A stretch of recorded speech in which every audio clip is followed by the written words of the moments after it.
Sound Talks. Let's get talks.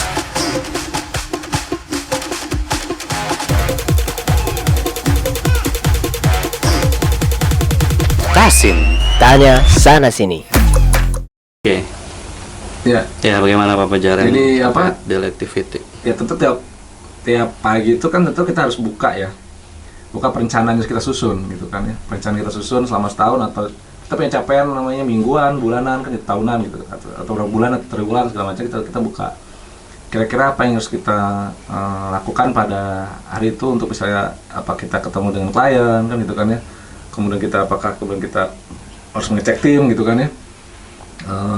Sejauh mana pekerjaan sudah dilakukan gitu kan, kemudian juga kita mengkompilasi progres pekerjaan gitu, sehingga kita bisa report kepada pimpinan perusahaan ya, untuk bisa mengetahui progres tercapaian gitu, seperti itu. Dan juga termasuk kita mengevaluasi pekerjaan tim yang ada di bawah kita gitu kan, di bawah divisi kita, sejauh mana progresnya, kendala-kendalanya apa juga kita harus cepat juga putuskan. Yang paling penting sebenarnya mengulas energi itu sebenarnya ya adalah ketika kita harus berkomunikat nih sama tim dan klien lah gitu, Pak. Komunikasi nih yang gitu. Jadi bukan lagi pekerjaan yang sifatnya technically sebenarnya gitu, Pak. Gitu. Kalau secara ini ya, maksudnya secara apa? Pekerjaan saya gitu. Tapi kalau ditanya sama planner itu daily activity-nya ya ketika dia berhadapan dengan pekerjaan yang dilakukan ya tidak jauh dia artinya ya kalau kapasitasnya sebagai analyzer ya dia melakukan analisis gitu kan ya. Kalau di kapasitasnya sebagai manajer dia mengatur kan gitu. Kalau kapasitas sebagai leader dia akan mengkoordinasi. Jadi tergantung kemudian dari posisi-posisinya tadi gitu, seperti itu. Ada yang memang dia menjadi editor juga ada kan, jadi editor dia editorial terhadap mengecek laporan-laporan gitu. Jadi itu sih kalau daily activity, kalau saya menurut pengamatan dan pengalaman lah yang kita jalani. Seperti itu ya teman-teman ya. Jadi aktivitas dari seorang perencana gitu, salah satunya Pak Fajar ini gitu. Jadi sebagai gambaran lah buat teman-teman yang lagi belajar dan juga yang sudah berkecimpung di dunia perencanaan wilayah dan kota gitu. Nah, ini ada pertanyaan mendasar nih Pak Fajar ya yang pengen ditanyakan nih kayak gitu. Sebenarnya untuk Pak Fajar sendiri alasan bekerja di di bidang perencanaan apa sih Pak gitu, kira-kira mungkin selain emang dari jurusannya juga PWK kan gitu, sebelumnya berkecimpung di dunia PWK sejak kuliah, mungkin apa nih selain itu gitu, ada hal apa nih yang bisa dibagi teman-teman? Yang paling mendasar sebenarnya adalah karena memang track dari awalnya seperti itu, betul Pak Dini. Mas Dini ya. Jadi track dari awalnya karena memang ilmu bidang disiplin ilmu di situ kan gitu ya. Kemudian juga coba terjun di bidang itu, di bidang perencanaan. Nah, tapi yang menarik adalah dalam perjalanan hidup saya, itu artinya Allah kemudian memberikan kita semacam ini ya jalan ya saya untuk bisa belajar hal-hal lain gitu. Belajar bidang-bidang lain, sehingga kalau dibilang makanya tadi kalau mungkin rekan-rekan saya ada yang lebih senior, bukan senior ya, lebih profesional mungkin ya di bidang perencanaan karena emang konsisten gitu kan ya, teman-teman. Itu kan dia 20 tahun di bidang itu terus gitu. Tapi kalau saya dibilang ya mungkin masih kalah kompetensinya atau inilah gitu kan karena emang termasuk orang yang harus selip dulu gitu, kita harus masuk ke bidang, kita pernah bidang community development gitu, saya pernah juga gitu kan, kemudian masuk di tim IT pernah gitu, terus kemudian tim media ya, tim media kayak semacam tim jurnalisme kecil pernah gitu, terus masuk juga di kegiatan construction pernah. Nah itu juga artinya tapi akhirnya ternyata ujung-ujungnya ya memang itu tadi akhirnya harus masuk juga lagi kembali ke bidang ini kan gitu kan, ke bidang ini tapi dengan mungkin dengan environment yang berbeda gitu, ada wilayah-wilayah yang ada technically-nya ada, manajerialnya ada kan gitu, dan juga kemudian ada bidang-bidang lain yang mau nggak mau saya handle juga gitu. Alhamdulillahnya berdasarkan basically dari pengalaman tadi ya. experience yang kita jalan selama ini gitu. Jadi, ya kalau dibilang tadi kenapa ya, saya pikir yang dasar selain di track juga mungkin karena emang ya ini ada semacam apa passionnya mungkin ya, atau Allah juga udah memang tetepin ini di sini sementara Oke, ini. selain passion juga mungkin ada ketetapan ya. Ya, tapan mungkin. Ketetapan. Nah, kita kan sementara kita belum tahu kan kita ke ya, depan gitu, seperti apa juga depannya sebenarnya. ya. Nah, sebenarnya. Oke, menarik sekali sih. Jadi perjalanan mungkin ya tadi ya singgah-singgah dulu gitu ya, liuk-liuk dulu dari berbagai macam profesi, luar biasa banget tuh Pak. Profesi, berbagai macam bidang masalah. masalah juga gitu ya. Dan juga nggak hanya di Bogor ya Pak, kalau yang setahu saya ya. Oh iya, Di Jakarta ya mungkin ya. Oh, selama Pengalaman tadi, kerjaan ya, lokasi ya, kerjaan tadi. jalanan ya lumayan lah, seluruh Indonesia sudah lah. Wah, luar biasa emang. Hampir seluruh Indonesia lah ya. Hampir seluruh Indonesia Pak, Ya, pernah singgah ya. Pernah singgah. Ya itu ya tadi teman-teman, alasan Pak Pajar bekerja di bidang perencanaan wilayah dan kota ya, kayak gitu. Nah, terkait dengan proyek di kegiatan mungkin selama 20 tahun tadi, 20 tahun belakangan banyak sekali kegiatan-kegiatan yang udah dilakukan ya sama Pak Pajar gitu. Itu pertama saya pengen tanya apa saja kira-kira tuh yang pernah dikerjakan. Mungkin bisa sub kegiatannya aja, jangan judul-judulnya banyak juga kan. Kalau berarti dilampirin aja lah di deskripsi. Mungkin jadi experience pengalaman Pak Pajar pernah mengerjakan kegiatan ini aja gitu ya. Nah itu mungkin bisa disampaikan pernah ngerjain apa aja intinya gitu ya. Produknya apa, dan saya tambah dari saya mungkin yang paling berkesan project apa tuh. Nah itu Pak Pajar. Apa ya? Kalau detailnya sih saya buka CV dulu ntar. Makanya saya lumayan banyak. Saya bingung juga kalau apa project-project ya, yang jelas ya pasti tata ruang ya, rencana buat tata ruang wilayah, rencana detail, master plan kan gitu kan, seperti itu kan ya. Kemudian mungkin kajian-kajian kaitan dengan tata ruang gitu kan ya.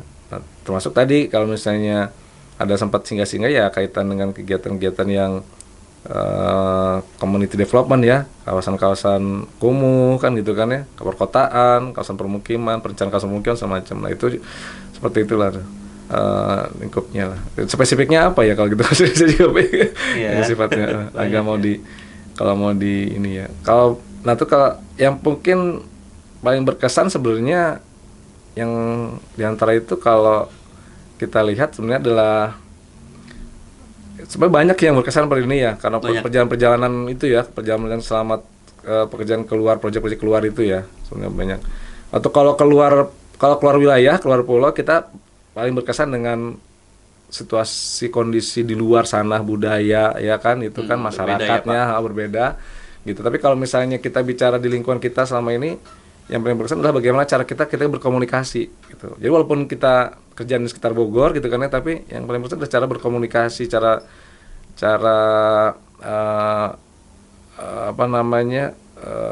manage-nya gitu, cara manage tim gitu, seperti itu. Kalau tanya berkesan lah gitu.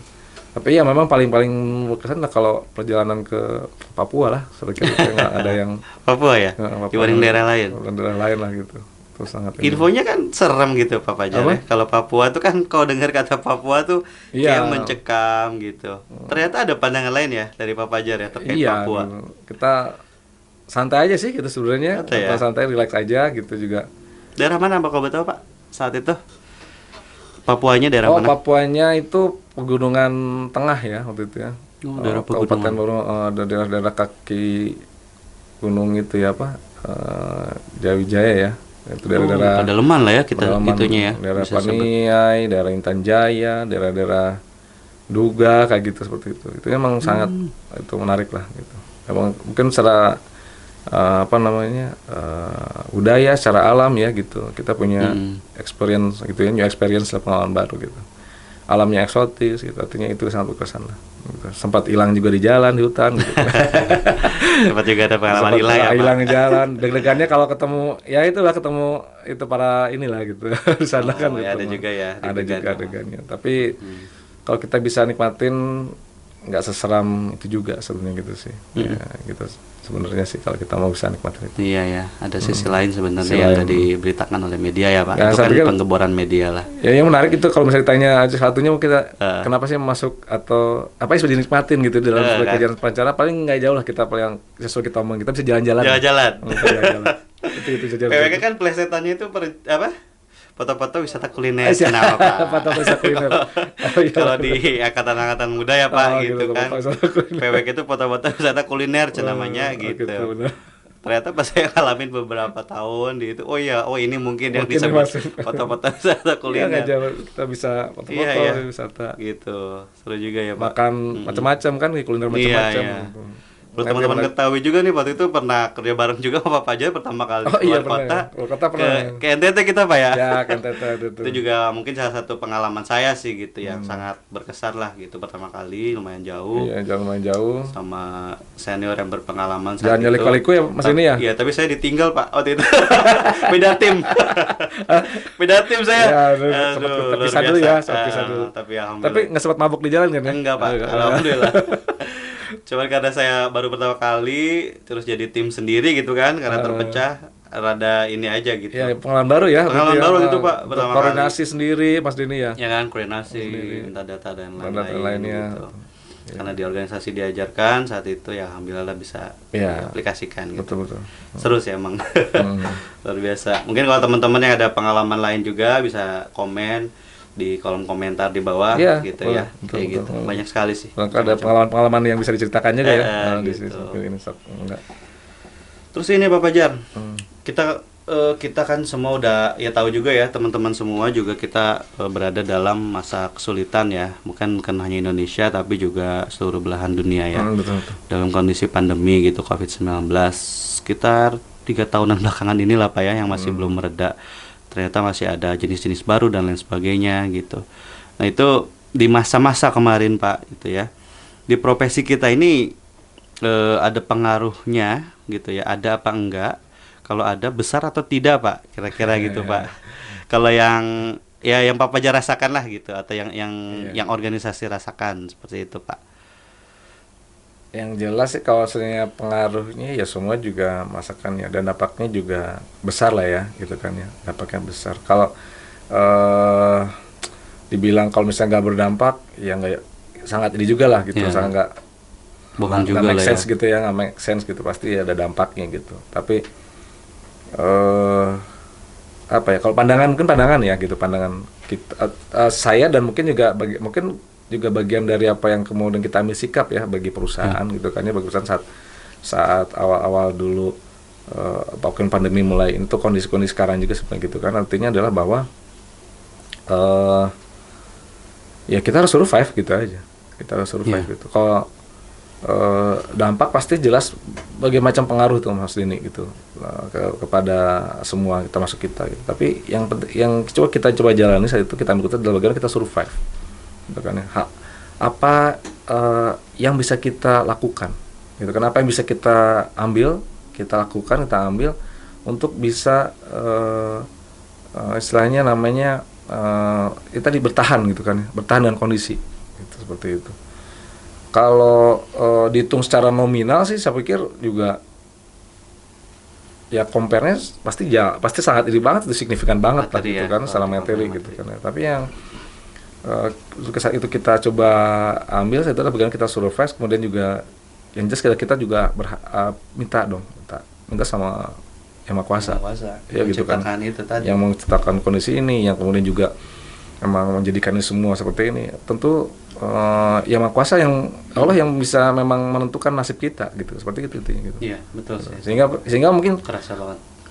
yang memang sebenarnya kalau kita rasakan gitu, ada anugerah-anugerah yang juga Allah kita berikan kepada kita saat kita kemudian juga punya sikap bertahan dan berharap tadi pada kondisi-kondisi kita masih bisa melakukan hal-hal yang bisa kita kerjakan lah gitu kan ya, kerjakan pada saat itu, entah dari mana datangnya kan gitu, kemudian itu menjadi sebuah kesempatan buat kita untuk setidaknya di internal kita gitu, karena di internal perusahaan kita masih bisa tadi survive gitu, tanpa istilahnya harus juga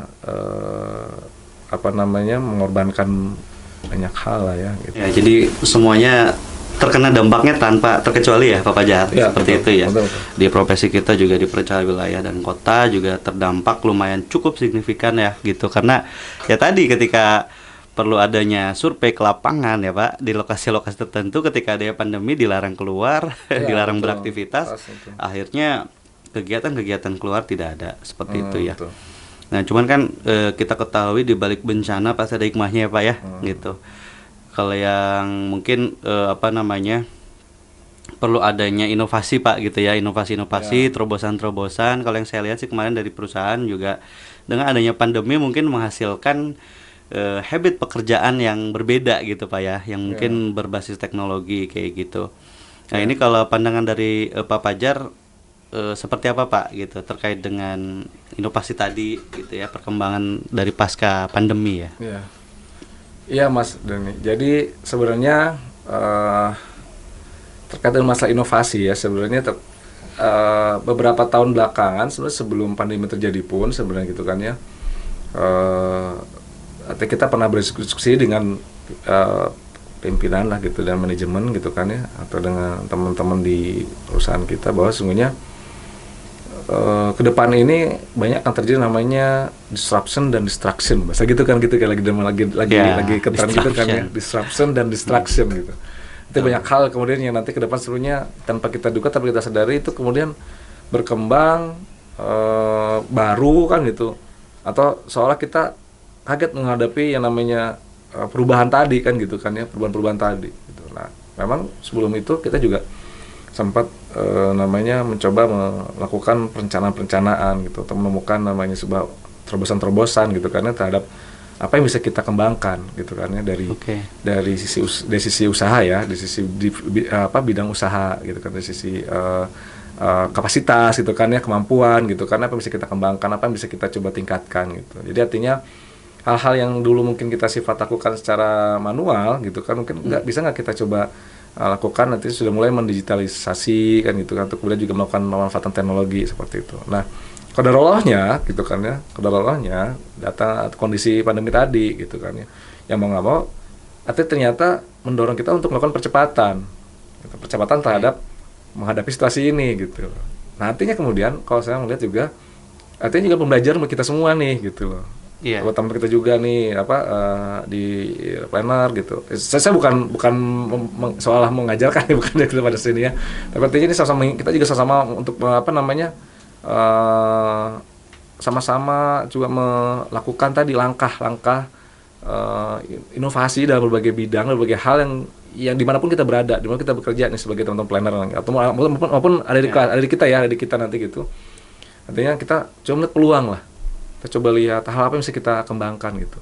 Jadi artinya memang bisa kita belajar dari kakak kita, senior kita gitu kan, sudah kita lakukan, tapi itu jadikan sebagai sebuah masukan, input yang sebenarnya kita bisa eksplorasi lagi, bisa explode lagi gitu kan, untuk lebih besar lagi gitu, more growing up gitu, seperti itu. Nah, ini yang artinya sama-sama ingin kita bangun ya, namanya kita bangun yang namanya semangat gitu kan ya. Ya, jadi saya pikir itulah gitu, saya pikir yang bisa sama-sama kita jadikan semangat ya gitu, atau mental gitu, mental capacity kita gitu kan ya, semua terutama dalam kondisi seperti ini. Kita juga belum tahu nih kondisi sekarang ya Mas Dini ya, seperti apa sih dinamikanya, berubah-ubah atau bisa jadi belum seperti apa. stabil. Artinya kita harus menyiapkan, jadi pribadi yang bisa menyiapkan segala sesuatu, well prepare gitu kan ya, menyiapkan sesuatu dengan baik gitu, harus siap dengan kondisi apapun. Jadi menyiapkan strategi itu tadi, kita juga jangan menjadi pribadi yang seolah planning atau kita tuh yang bisa berencana kan gitu kan ya. Tuhan yang menentukan, Allah yang menentukan gitu kan. Actuatingnya atau aktualisasi atau implementasinya kita nggak pernah tahu gitu. Tapi kita buat, namanya tadi diajarin kita kan ya, namanya membuat skenario, strategi. Jadi kalau ini enggak, harusnya ini kan, jadi ada skenario itu. Saya selalu ingat itu, diajarin tuh sama dosen-dosen kita kan ya. Skenario plan A, plan B, moderat, pesimis gitu kan. Plan A, plan B, plan C. Jadi itu. Jadi selain inovasi terobosan ya kita bisa menyiapkan namanya strategi tadi ya gitu, atau alternatif lah, sehingga kita bisa well prepare. Nah itu saya kira ikhtiar optimal kita di situ wilayah itu gitu. Seperti itu sih. Oke, menarik sekali sih Pak. Terkait dengan ya tadi ya semangat bersama ya untuk apa namanya profesi PWK ini untuk berinovasi, untuk mengembangkan, karena ya tadi ya kebutuhan terus juga permintaan dari klien tadi itu dari pasar ya, berkembang pasar dari kan pasar. gitu. Klien bukan hanya dari government saja gitu kan, Betul. untuk dunia consulting ada juga swasta mungkin sekarang ya yang sedang berkembang, dan itu terkait dengan kemajuan teknologi, kemajuan zaman itu harus diimbangkan dengan hal itu ya Pak Fajar ya. Mungkin semangat ini itu harus kita tanamkan lah gitu ke masing-masing sebagai planner ya kayak gitu. Nah ini terakhir nih Pak untuk segmen kita hari ini terkait dengan rencana ke depan. Sebenarnya kan kalau di sini rencana ke depan dalam profesi perencanaan. Kalau yang spesifik saya pengen tanya rencana ke depan dari Pak Fajar nih selaku planner. Sebagai plan ke depannya Pak seperti apa? nih? Sebagai planner. Sebagai kepala divisi. Pertama sebagai planner, kedua sebagai kepala divisi Real Media Lab Pak. Mungkin ada terobosan juga ke depannya atau ada impian-impian yang bisa disampaikan ke tim ya, khususnya tim divisinya, dan juga umumnya mungkin ke teman-teman yang lain yang sedang menonton gitu Pak. Silakan. Yang jelas kalau bicara ke depan kita harus berpikir how become more better person kan gitu kan. More better. Kita harus menjadi pribadi yang lebih baik. Artinya kita harus menjadi pribadi yang lebih baik dari masa yang kemarin kan gitu kan ya. Iya. Gitu. Kalau sebenarnya kalau sama aja itu sebenarnya rugi sebenarnya kata Rasulullah kan gitu. Iya, kan betul. Gitu. Makanya kalau bisa jadi pribadi yang lebih baik dari yang kemarin. Gitu. Jangan sampai jadi pribadi yang sama. Artinya apa sebenarnya rencana itu? Dari sisi planner juga artinya harus menjadi pribadi yang lebih baik dari sisi kapasitas ya, dari sisi keilmuan, makanya kemudian juga ada pemikiran untuk ya coba melanjutkan kan gitu kan ya, dari sisi keilmuan, kapasitas juga artinya mencoba membangun network kan gitu kan ya, membangun network yang lebih luas gitu dari sisi, sehingga saya bisa ketemu dengan orang-orang yang lebih pintar, lebih pandai, lebih cerdas, lebih bijak gitu kan, sehingga saya bisa belajar kan gitu. Nah kalau dari sisi divisi atau usaha, saya kira di tim saya atau di bawah saya juga sebenarnya punya kapasitas yang sudah lebih baik, bisa lebih mampu gitu. Artinya bisa menggantikan saya, sudah begitu intinya. Harapan saya gitu, bisa menggantikan saya, sehingga saya harus kemana gitu. Ya saya harus menjadi orang yang akan lebih bergerak lebih maju gitu, atau lebih berkembang lagi gitu Mas Denny. Gitu. Artinya apa? Ya berarti dari sisi pribadi berkembang, dari sisi usaha juga harus berkembang gitu. Betul. Ada hal-hal yang harus kita kembangkan dari sisi usaha. Nah itu harapan mimpinya seperti itu gitu. Jadi jangan stay atau merasa comfort dengan kondisi ini gitu. Harus stuck lah ya kita sebutnya ya. Gitu stuck gitu. Banyak atau ada di kita atau rekan-rekan kita satu tim atau di perusahaan itu selalu bisa punya kemampuan sebenarnya bisa lebih besar dari itu, bisa berkembang lagi. Nah tugas saya adalah untuk bisa artinya masuk ke wilayah lain atau dunia lain. Jangan Pak. Masuk ke wilayah lain atau hal lain yang lain. Untuk bisa mengembangkan secara perusahaan, secara corporate ini, bagaimana secara kapasitas, secara kualitas, secara kualitas gitu, artinya secara itu jangkauan betul dong. Jangkauan kita harus lebih luas. Jangkauan kita lebih luas. Seperti itu. Itulah totasi gambarannya. Oke. Allah ngasih kesempatan lah. Kesempatan. Iya, seperti itu Pak. Makasih juga. Jadi semangat harus menjadi semangat juga untuk yang muda-muda gitu ya. Yang generasi selanjutnya gitu Pak ya, karena roda itu harus terus berputar, betul. Gitu kan, harus ada yang menggantikan, betul kata Pak Fajar tadi, mungkin waktunya yang kita belum tahu gitu, dan kita harus siap tadi kan, harus siap dan harus selalu ready lah gitu, dan jangan bosan untuk menjadi pribadi sebagai pribadi yang pembelajar Pak ya, gitu, pembelajar, kita harus belajar terus, jangan sampai bosan untuk belajar dan mengenal hal-hal baru kayak gitu untuk dia lebih baik. Mungkin itu saja Pak Fajar untuk hari ini. Terima kasih banyak atas informasi yang disampaikan. Banyak sekali tadi dari awal sampai saat ini kita bicarakan. Akan sangat bermanfaat sekali buat teman-teman yang mendengarkan, dan juga buat teman-teman semuanya yang stay tune terus di channel kita. Jangan lupa subscribe, share, and comment apa yang kalian inginkan yang disampaikan unek-uneknya, silakan di komen saja seperti itu. Mungkin sekian untuk episode kita kali ini. Terima kasih buat Pak Fajar. Ya, terima kasih sudah hadir di Terima kasih sama-sama. podcast kita hari ini. Ya.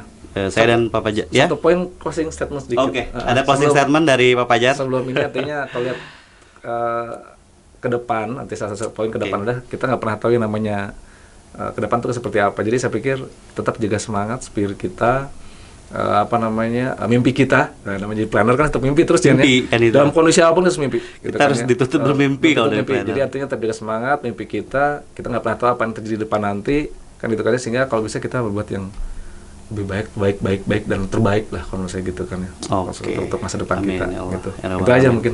Thank you Mas Oke, Denny. lakukan yang terbaik. Oke. Terima kasih Pak Fajar atas closing statement-nya, sangat membuat semangat untuk semuanya yang lagi nonton kayak gitu. Oke, sekian dari saya dan Pak Fajar.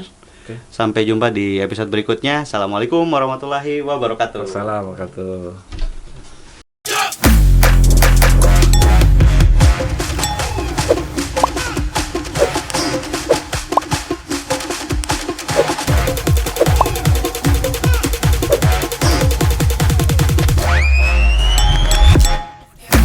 RML Talks. Let's get talks.